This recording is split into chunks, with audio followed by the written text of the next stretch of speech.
कोयटा मरी में ईंदड़ 2 ॾींहं दौरान मौसम ख़राब रहण जे अॻकथीअ सां गॾोगॾु इंतिज़ामिया खे हाई अलर्ट रहण जी हिदायत कई वई आहे। Punjab disaster management authority (PDMA) मूजिबि मरी, गलियात ऐं भरपासे में 18 ऐं 19 फ़रवरी ते तूफ़ानी बरसात ऐं बर्फ़बारी जो इम्कान ज़ाहिर कयो वियो आहे।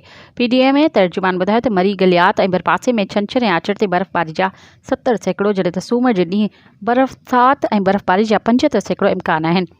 PDMA जे तर्जुमान चयो आहे त मरी में अॼु खां 22 फ़रवरी ताईं मौसम जी सूरतहाल गैर यकीनी रहंदी, जंहिं लाइ मरी इंतिज़ामिया समूरी सूरतहाल खे मुंहुं ॾियण लाइ तयारु आहे।